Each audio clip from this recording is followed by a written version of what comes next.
Cool. So today we have one of our current students. He's going to introduce himself. He joined the mentorship program a while ago. We're going to go over his entire journey on how he went from exotic rental car owner to now Airbnb owner and his journey and everything that had to do with that process. So go ahead and introduce yourself. Hi, my name is Umar. This kind of all goes back to the rental car stuff where I first met Fareed. Fareed came to us. He wanted to rent out somewhat of a luxury car for his couple of months that he was staying in DC. Um, I was working with a different business partner at the time that we originally both signed up for the Airbnb consultation and to get the funding and everything. We had some deals go sour. Fareed knows about that as well through my past business partner. Regardless of all of that, we kind of just went from I saw what Reed was doing, how much money he was making, also like how he carries himself and how he was talking when we had first met up for to work out the car rental details. So you came to the office. Yeah. In You DC, came to the office. yeah. We met up. I needed a car for a few months because I had sold my previous car and I was in the process of buying a new one. Yeah. So then we worked that stuff out, and then what did we start with?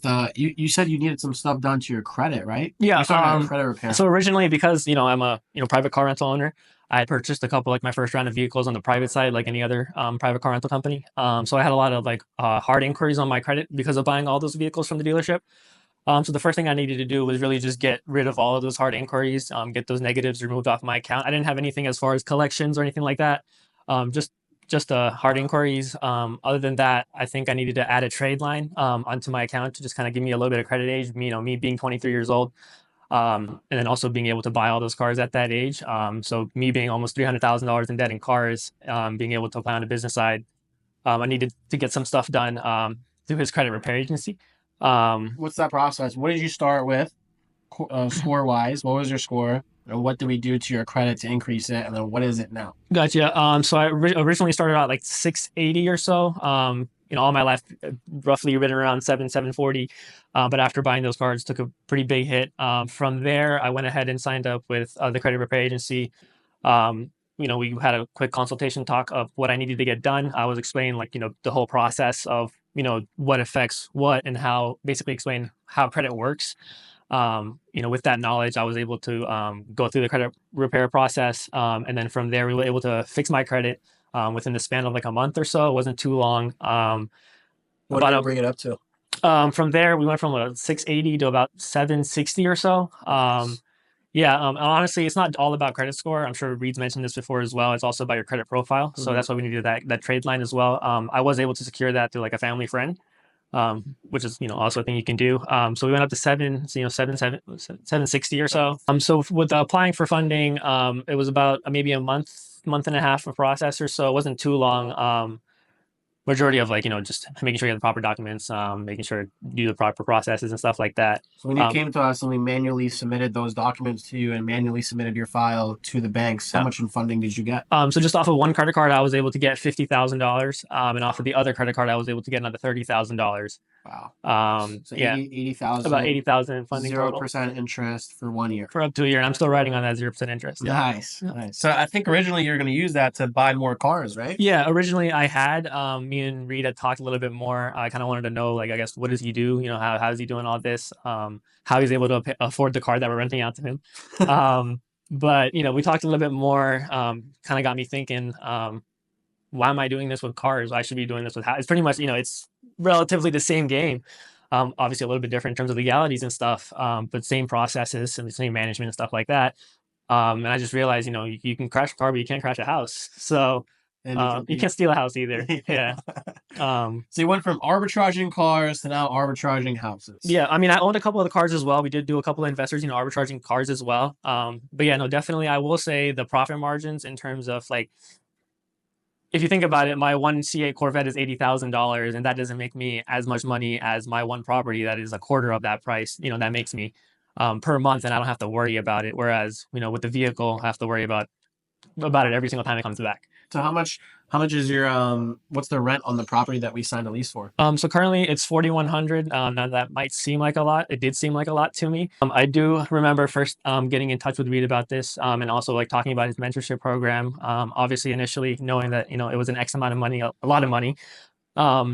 Obviously, as anybody else would, a little iffy about the situation. I stared at that invoice for a couple of minutes, being like, "Hey, am I really about to do this?" Yeah. But I think it was just something in the back of my head that was just telling me like, hey, I think you could just trust this guy. Yeah. Obviously off of the like, I didn't, I'm not gonna say we hung out and did all this extra stuff. Just through the couple of meetings that we had, a couple of phone calls that we had, it just, the way he carried himself went a long way. So yeah, just then and there. I mean, ever since I, paid that amount for the mentorship program, I mean, I can't say that I regret it at all. How much did you pay? I paid $10,000. Seems like a lot of money. Definitely is a lot of money. It is pricey, bro. It's yeah. gonna be going up very soon. Yeah. So you actually got grandfathered at a good deal. Yeah. Yeah. But yeah, go ahead. Explain that the property and everything. So yeah, the property I'm paying about is a single family home, 5 bedrooms, pretty big property, backyard, 2-car garage, and all that.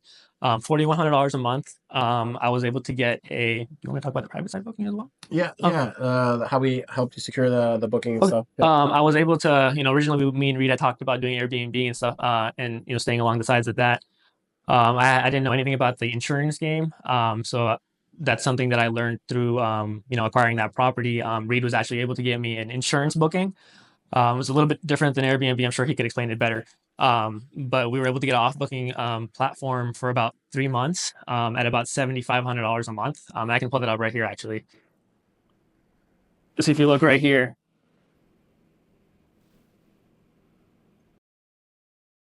Yeah, so that's a $7,500 booking that you got from the insurance Yeah, company. originally it was for about 3 months. They actually ended up extending until the end of February in 2025.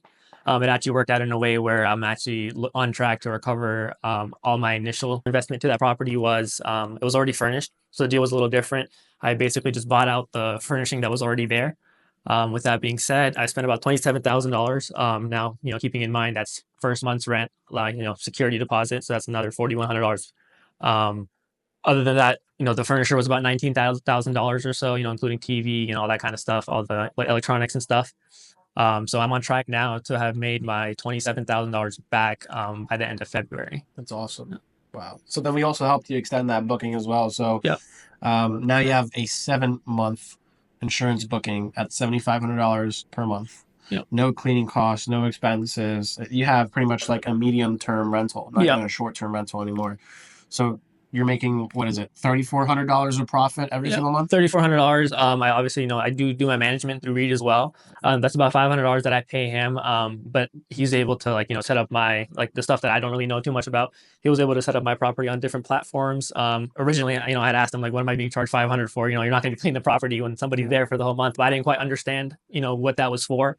So he kind of explained that to me a little further in detail. So now I understand, there's a lot more than just maintaining the property. There's a lot of back end work that goes into it. Yep. And then also, I guess Andreas, he managed my property. He's already has a lead at the end of February, and he'll be able to find somebody else that's looking to get a property at $8,000. So an extra $500, right after my booking ends. Partnered up. He took the risk. Now we're doing deals together. We're managing his properties for him. He's taking the profits home. That's a 7-month booking that you just got at $3,400. So in 7 months, you're making $24,000 of profit. Yeah. Just from that one booking. Yep. Hands off.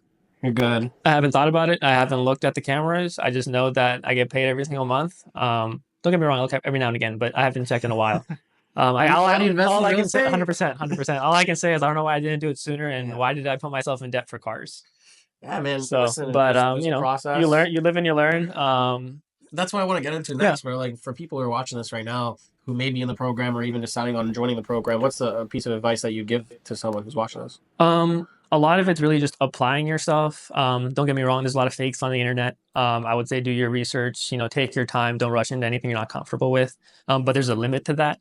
I know a lot of people that are, they're learning, but they never actually take that step to apply themselves. That's number one. I think it's like the first thing that should be, for every entrepreneur to be able to take that risk. Without that risk, there is no reward. Like I said, $10,000 to Read. However, I'm making $3,400 a month, and I don't have to worry about that. That's insane. And that's just one property. So we're hoping to scale this. Trying to get to some more properties. 100%. I'm already in the talks with Andreas, the property manager, about acquiring a property, like a couple houses down my house actually. So it's amazing, bro. It's amazing. How was this event, bro? That you came out for? This is the first event you came out to Dallas for, right? Yeah, first event in Dallas. This is great being out here. Obviously, seeing it online and doing it in conversations is cool and all, but seeing everybody together, seeing how Reed is able to bring people together and connect them and build connections, and I think really just building connections is all it is. He was able to get me in connect with Blaze, the credit repair consulting. We have all these great people that came out for this event, made a lot of new connections. I'm just excited to see what the next event will bring. Appreciate you coming out, bro. Yeah, no Guys, problem. if you want to come out to the next event, the link is going to be in the description below. And if you're thinking about joining the mentorship program, the link for that is also going to be down below. You can apply. Someone from my team and I will jump on with you. We'll figure out your exact situation like we did with Umar. We'll try to figure out a way to custom tailor it to your life so we can help you become successful. Let's get it.